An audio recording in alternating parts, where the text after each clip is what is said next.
في فرق كبير بين واحد تعبان وواحد جسمه مستنزف طول الوقت بدون سبب واضح. مريض الفايبروميالجيا غالبا دايما بيشتكي انه بيصحى مرهق، مش قادر يركز، وجسمه كله بيوجعه من اقل مجهود وبيخليه منهار. ده لان الفايبروميالجيا او الالم العضلي الليفي مش مجرد مشكله عضلات او مفاصل، لكنها حاله مرتبطه بطريقه تعامل الجهاز العصبي مع الالم والاجهاد. الجسم بعد الراحه او النوم بيستعيد جزء من طاقته، لكن في مرضى الفايبروميالجيا حتى بعد النوم لساعات طويله الاحساس بالتعب بيستمر، كأن الجسم دايما في حاله اجهاد مستمر. ده اللي بيخلي التعب المزمن واحد من اهم واصعب اعراض المرض. في عيادات الروماتيزم والمناعه بنلاحظ ان المرضى غالبا بيكون عندهم مجموعه اعراض مع بعض، زي الم منتشر في الجسم كله، صداع متكرر، احساس بالتكسير خاصه الصبح، مع اضطرابات النوم او النوم غير المريح. المشكلة ان التحاليل في حالات كتيرة جدا بتكون طبيعية، ده بيخلي المريض يسمع انه كويس، لكن الحقيقة ان الفايبروميالجيا مرض معترف بيه طبيا، بيحتاج لتقييم دقيق لان اعراضه ممكن تتشابه مع امراض مناعية وروماتيزمية مهمة زي الروماتويد او الذئبة او التهاب العضلات المناعية وبعض الامراض المناعة الذاتية. عشان كده دور دكتور الروماتيزم والمناعة اساسي جدا،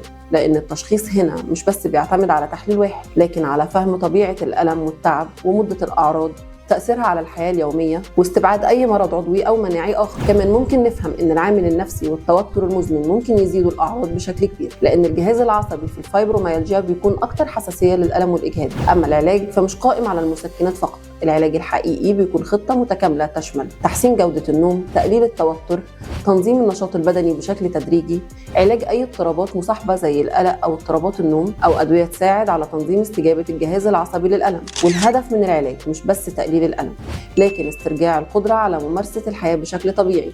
لو عندك تعب مزمن مستمر وآلام منتشرة بدون سبب واضح، مفيش تحسن رغم الراحة، فمهم إنك ما تتجاهلش الأعراض، لأن أحيانا السبب بيكون الفايبروميالجيا، والتشخيص الصحيح بيفرق جدا في رحلة العلاج.